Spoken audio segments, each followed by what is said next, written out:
سورة الفاتحة.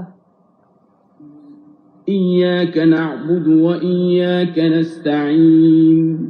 ہم تجھی کو پوجیں اور تجھی سے مدد چاہیں. اهدنا الصراط المستقيم.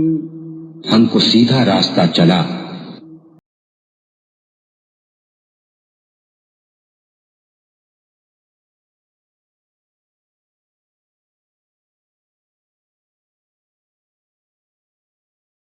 راستہ ان کا جن پر تو نے احسان کیا، نہ ان کا جن پر غضب. اچھا،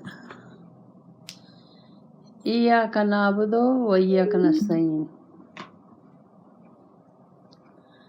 ہم تیری ہی بندگی کرتے ہیں اور تجھی سے مدد چاہتے ہیں.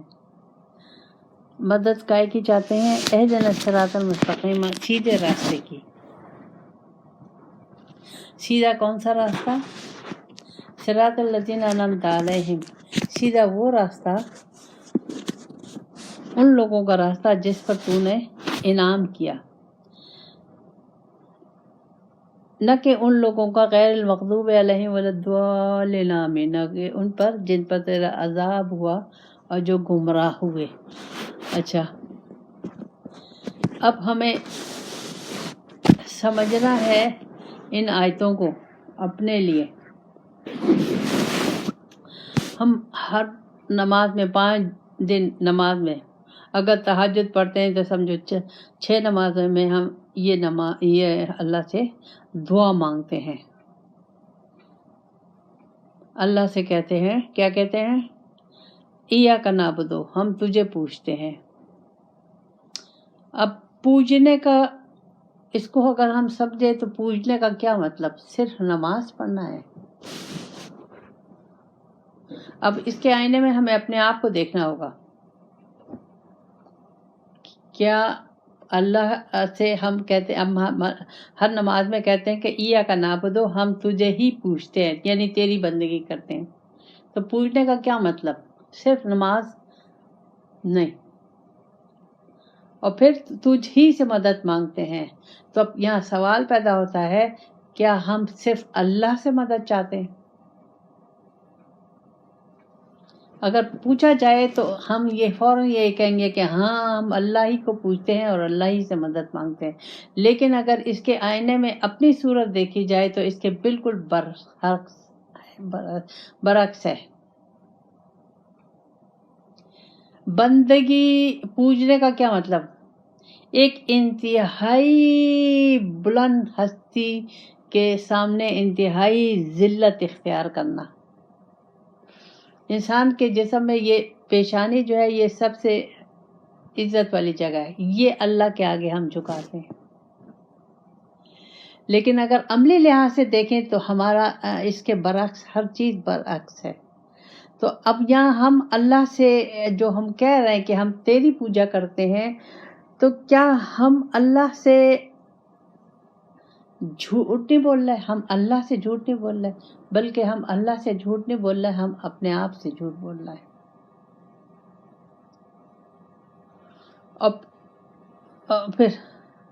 اور پھر ہم کہتے ہیں کہ ہم کہتے ہیں کہ تجھی سے مدد مانگتے ہیں. تو مدد مانگنے کا کیا مطلب؟ یعنی ہم کہتے ہیں کہ تو ہی ہمارا مالک ہے، تو ہی ہمارا خالق ہے، تو ہی ہمیں پالنے والا ہے، تو ہی عزت دینے والا ہے. ہم یہ اس طریقے سے، لیکن اگر دیکھا جائے تو ہماری زندگی بالکل اس کے الٹ ہے. تو اب ہمیں اللہ تعالیٰ کہہ رہا ہے، ہر نماز میں ہم اللہ سے کہتے ہیں کہ اللہ تعالیٰ ہم تجھے پوجتے ہیں، لیکن ہم اس سے نہیں پوچھتے، اس کی بندگی نہیں کرتے. بندگی وہ ہے کہ بالکل اللہ کے آگے سلنڈر کر دینا، کہ ہر کام، پوری زندگی صبح سے شام تک، پیدائش سے موت تک اس ہی کی مرضی کے مطابق زندگی گزارنا، یہ ہے بندگی. اور مدد مانگنا یعنی اس کے علاوہ کسی کی طرف نہیں دیکھنا، دنیا کی کسی چیز کی طرف، کسی لوگوں کی طرف ہمیں نہیں دیکھنا. ہمیں ہر جگہ اللہ ہی کی مدد چاہیے. کیوں؟ کہ کہ اگر ہمیں یہ یقین آ جائے کہ ایک میرا خالق ہے جس نے مجھے پیدا کیا ہے، وہ میرا مالک بھی ہے اور وہ مجھے رزق بھی دیتا ہے، عزت بھی دیتا ہے، محبت بھی دیتا ہے، صحت بھی دیتا ہے، زندگی بھی دیتا ہے، سب کچھ اسی کے ہاتھ میں ہے. اگر مجھے یہ یقین آ جائے اور اس یقین کے تحت اگر میں یہ کہوں کہ ایاک نعبد و ایاک نستعین تو بات صحیح ہے. لیکن اب میرا وہ یقین نہیں ہے. ہر ایک اپنا اپنا جائزہ لے. ہمارا کیا ہم اس یقین پر ہیں، اس یقین کے تحت ہم چل رہے ہیں؟ کیا ہم جو اللہ سے ہر وقت کہتے ہیں کہ تیری بندگی کرتے ہیں، تجھ سے ہی مانگتے ہیں، تو کیا ہم لوگوں دنیا والوں پہ نظر نہیں رکھ رہے؟ دنیا والوں سے ہمارا کوئی توقع ہے کہ نہیں ہے؟ یہ اب ہر ایک کو اپنا اپنا جائزہ خود لینا ہے. کیا ہم اسی کی بندگی کر رہے ہیں؟ کہیں اپنے نفس کی تو بندگی نہیں کر رہے، کہیں اپنے رشتہ داروں کی، شوہر کی، بچوں کی، رسم رواج کی، خاندان کی، محلے والوں کی، اپنے برادری کی بندگی تو نہیں کر رہے. اللہ کے حکم کو چھوڑ کر جس کا کہنا مانیں گے وہ اس بندگی کے خلاف ہو جائے گا جو ہم ہر وقت 5 وقت اللہ سے کہتے ہیں. میں نے اگر اللہ کا حکم چھوڑ دیا، کہیں بھی رسول پاک صلی اللہ علیہ وسلم کا طریقہ چھوڑ دیا، تو وہ بندگی میری بندگی نہیں ہے. وہ یقین میرا اللہ پہ نہیں ہے. اس طریقے سے میں اللہ سے کوئی امید نہیں. اگر میں رشوت نہیں لیتی، میں سود نہیں کھاتی، میں حرام نہیں کھاتی، میں ملاوٹ نہیں کرتی، میں کسی کو دھوکہ نہیں دیتی، میں کسی کی مال پہ نظر نہیں رکھتی، میں کسی سے حسد نہیں کرتی، میرے دل میں کسی کا بغض نہیں ہے، میں دنیا سے کوئی محبت نہیں کر رہی، یہ تمام چیزیں اگر مجھ میں نہیں ہے تو بات صحیح ہے. لیکن اگر یہ کہیں نہ کہیں میرے اندر یہ چیزیں ہیں تو پھر میں اپنے اس جو ہر روز اللہ سے کہتی ہوں اس کی میں نفی کر رہی ہوں. اس کا مطلب یہ ہے کہ میں سمجھی نہیں. میں سمجھوں گی جب میں اللہ سے کنیکشن کر لوں گی، اللہ کو منزل مقصود بنا لوں گی، اللہ کے سوا کسی کی طرف نہیں دیکھوں گی، صرف اللہ کی طرف دیکھوں گی. اور اللہ کی طرف دیکھنے کا کیا مطلب؟ اللہ نظر تو نہیں آ رہا. اللہ کی طرف دیکھنے کا مطلب یہ ہے کہ منزل مقصد زندگی میرا وہ ہے، متوجہ میں اس کی طرف ہوں، اور میں قرآن اور رسول پاک صلی اللہ علیہ وسلم کے اسوہ حسنہ کے مطابق زندگی گزار رہی ہوں. یہ ہے اصل بندگی. اگر اس بندگی کے آئینے میں ہم پورے نہیں اتر رہے تو ہم کیا کر رہے ہیں؟ ہمیں پھر کیا کہا جائے گا؟ ہمیں کہا جائے گا منافق. کیوں کہ ہم اپنی مرضی سے زندگی، ہم نے دین اسلام کو اپنی مرضی سے لیا ہوا ہے. دین اسلام پہ ہم اپنی مرضی سے، اللہ کی مرضی کو جان کے نہیں کیا، رسول پاک صلی اللہ علیہ وسلم کے طریقے پہ نہیں کر رہے، اپنی مرضی سے دین اسلام پہ کر رہے ہیں، تو ہم ہیں منافق. ایک تو یہ ہو گیا. پھر ہم اللہ سے ہر وقت کہتے ہیں، ہر نماز میں کہتے ہیں اہدنا الصراط المستقیم، اللہ ہمیں سیدھا راستہ دکھا. اب سیدھا راستہ کون سا ہے؟ انگلینڈ جانے کا، امریکہ جانے کا سیدھا راستہ ہے؟ کراچی جانے کا سیدھا راستہ ہے؟ نہیں. قرآن کے مطابق، رسول پاک صلی اللہ علیہ وسلم کے مطابق اللہ کو مقصد بنا کے اللہ کی رضا کے مطابق زندگی گزارنا، یہ سیدھا راستہ ہے. تو کہ یہ سیدھا راستہ میں نے لے لیا ہے؟ اگر نہیں لیا تو میں ہر نماز میں اللہ سے یہ دعا مانگتی ہوں، تو کیا اللہ میری دعا سن نہیں رہا؟ اللہ سے میں کہہ رہی ہوں اے اللہ تعالیٰ تو دکھا، کیوں مجھ میں طاقت نہیں ہے، مجھ میں ہمت نہیں ہے، میں اس قابل نہیں ہوں. قرآن ایک عظیم کتاب ہے، تو میں ہر وقت اللہ سے کہتی ہوں.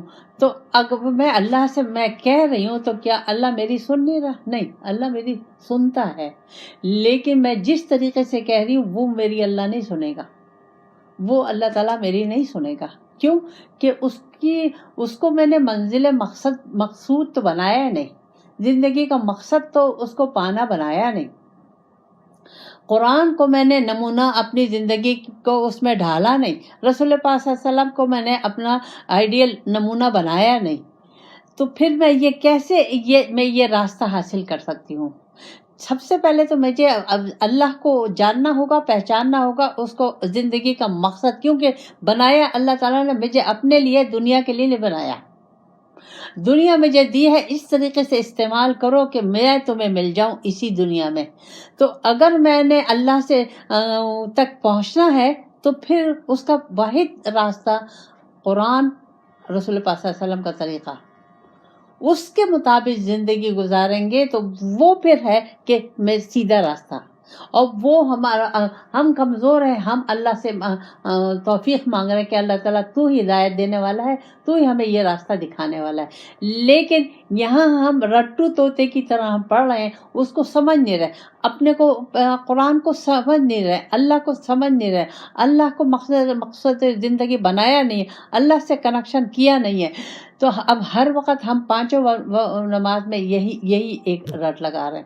اگر ہم مخلص ہو جائیں، اگر ہم مخلص ہو جائیں تو اللہ تک پہنچنا، اللہ کو جاننا، اللہ کے رنگ میں رنگنا زیادہ دیر نہیں لگے گی. اللہ تو کوئی بہت دور نہیں ہے، اللہ تو قریب ہی ہے.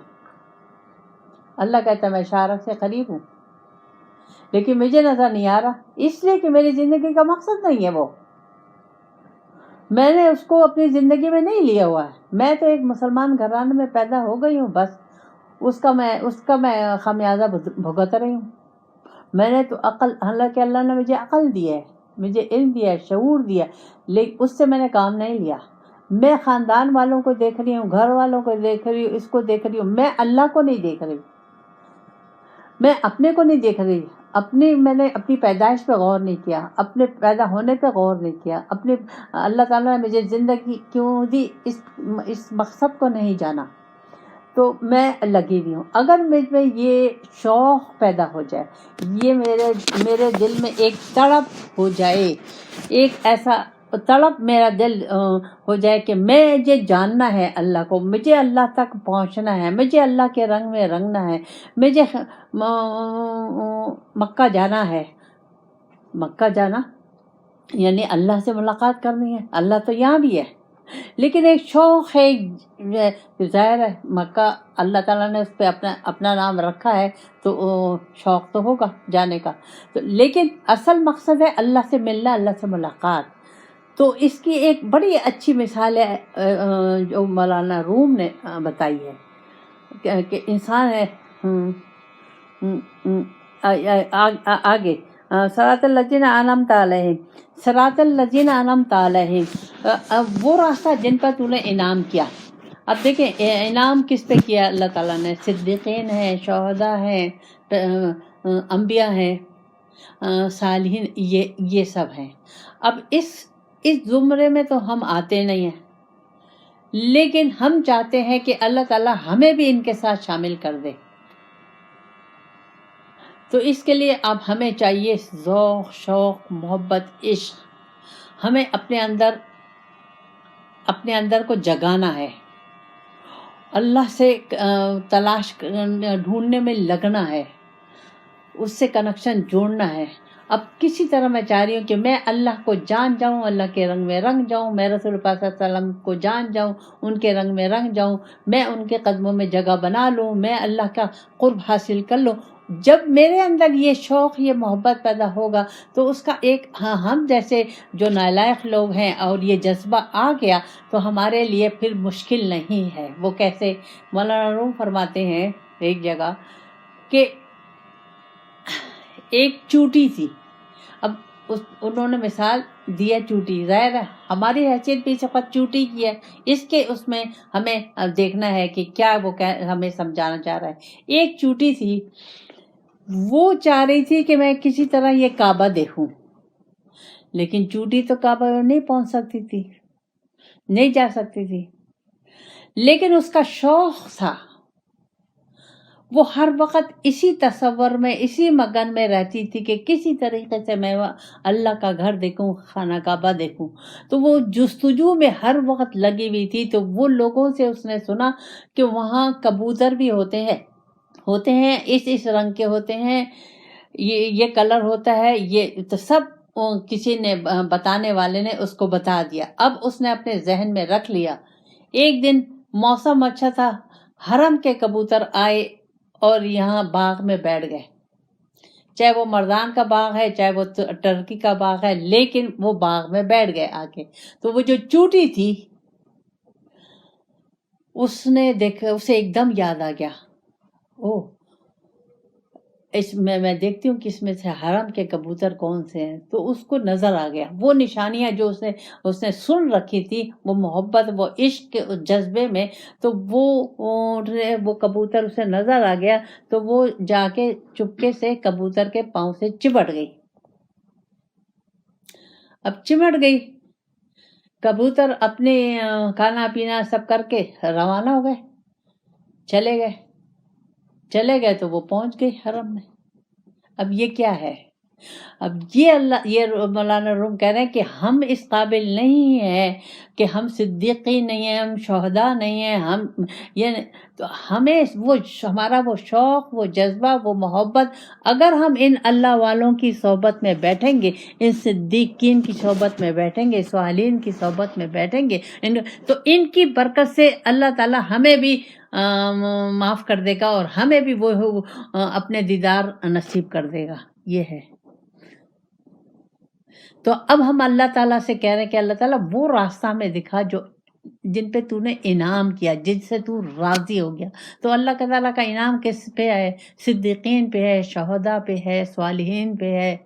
ان پہ جو اللہ کا راستہ لے لے گا. اب ہم اس قابل نہیں ہیں تو ہمیں کوشش جستجو تو کرنی چاہیے، ڈھونڈنا تو چاہیے کہ اللہ کہاں رہتا ہے، کس جگہ رہتا ہے، رسول پاک صلی اللہ علیہ وسلم کہاں ہیں، کس جگہ ہیں، انہوں نے کیا کیا، کیسی زندگی گزاری، وہ سب ہمارے سامنے سب جب ہمیں معلومات ہو جائیں گی تو ہم ان لوگوں کے ساتھ جڑ جائیں گے جو اللہ کے یہاں مقبول ہے.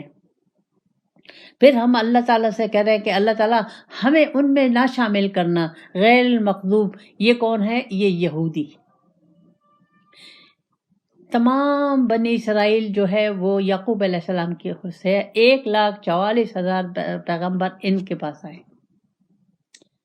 کتابیں آئیں، لیکن یہ لوگ اتنے نافرمان کہ انہوں نے اپنے پیغمبروں کو شہید بھی کیا اور انہوں نے کتابوں میں رد و بدل بھی کر دیا. اور اللہ تعالیٰ نے سارے انبیاء انہیں میں لائے، خوب ان کو اللہ تعالیٰ نے، جیسے اس وقت امت مسلمہ اللہ کے یہاں مقبول، اسی طرح بنی اسرائیل تھی. لیکن جب انہوں نے اللہ کی نافرمانی میں، تو ہر وقت اللہ کی نافرمانی میں رہے، تو اللہ تعالیٰ نے ان پر غیر مغضوب علیہ کا ٹھپا لگا دیا. اب وہ معافی کے قابل نہیں ہے جب تک وہ مسلمان نہ ہو جائیں اور جب تک وہ رسول پاک صلی اللہ علیہ وسلم کی پیروی نہ کرنے لگے. اب ان کی وہ یہودیت کی نہ کتابیں کام کی ہیں، نہ ان کے پیغمبر ان پیغمبروں کا کچھ سنا جائے گا. یہ یاد رکھیں. اسی طرح ولدوالین بنی عیسائی، کیونکہ وہ گمراہ ہو گئے، انہوں نے عیسیٰ علیہ السلام کو اللہ کا بیٹا اور ان کی ماں کو اللہ کی کمیٹی کا ممبر اور یہ سب شامل کر، گمراہ ہو گئے. تو اب ہمیں دیکھنا ہے، اس میں ہمیں دیکھنا ہے کہ کہیں ہم یہودیوں کے نقش قدم پر تو نہیں چل رہے. اگر سچی بات مانیں تو اس وقت ہم بین ہی یہودیوں کے نقش قدم پر چل رہے ہیں. ہم نے رسول پاک صلی اللہ علیہ وسلم ہمیں یاد ہے، زبانی یاد نہیں، عمل کے لحاظ سے. وہ قرآن لائے، کیا ہم نے اس قرآن کو لیا ہوا ہے؟ عیسائیوں کی طرح کیا ہم یہ پیروں فقیروں ان لوگوں کے پاس نہیں جا رہے؟ اپنی دنیا حاصل کرنے کے لیے ان کے پاس نہیں جا رہے؟ تو اب اگر یہ جو سورہ فاتحہ ہے اور یہ قرآن کا مغز ہے، لیکن سورہ فاتحہ کا مغز یہ 3 آیتیں ہیں. ان 3 آیتوں پہ اگر کسی نے سمجھ لیا، جان لیا اور اس کے مطابق زندگی گزاری تو وہ تمام قرآن پہ اس نے عمل کر لیا. اب اس کی تفصیلات قرآن میں آئیں گی، آگے آئیں گی، کیونکہ یہاں ہم اللہ سے مانگ رہے ہیں وہ لوگ، وہ راستہ جو اللہ صدیقین کا ہے، شہداء کا ہے، صالحین کا ہے، وہ لوگ، وہ راستہ ہم مانگ رہے ہیں. تو آگے قرآن میں اس کی تفصیلات آگے قرآن میں آئیں گی. لیکن یہ پوری سورہ فاتحہ قرآن کا مغز ہے، اور یہ 3 آیتیں سورہ فاتحہ کی مغز ہیں. ان کو اگر ہم نے جان لیا، اس کی گہرائی میں گئے اور اس کے مطابق ہم نے عمل شروع کر دیا، اپنی زندگی کو بدلنا شروع کر دیا، اور ہم نے صرف اللہ کی بندگی کے علاوہ اور سب کی بندگی بند کر دی، ہم نے صرف اللہ کے علاوہ اور کسی سے مدد مانگنی بند کر دیا، ہم صرف شہداء اور صدیقین کے یہ راستے کو دیکھتے رہے، انہی کی صحبت کو اختیار کرتے رہے، تو اللہ تعالیٰ ہمیں ان مقدوم علیہ کی فہرست میں شامل نہیں کرے گا اور والضالین کی فہرست میں شامل نہیں کرے گا. اور اگر نہیں تو زبانیں نہیں ہوگا، زبانیں سے بات نہیں بنے گی. عمل کے لحاظ سے عمل سے زندگی بنتی ہے. اگر ہمارا عمل اور ہماری نیت وہ نہیں ہے جو اللہ چاہتا ہے، جو رسول پاک صلی اللہ علیہ وسلم چاہتے ہیں، تو پھر ہمارے لیے بہت مشکل ہے کہ ہم دوزخ کے اس گڑھے سے بچ سکیں. اللہ تعالیٰ ہم کو توفیق دے کہ ہم نقطوں کو سمجھے اور اپنی زندگی اس کے مطابق ڈھالیں. ربنا آتنا فی الدنیا حسنۃ وفی الآخرۃ حسنۃ وقنا عذاب النار.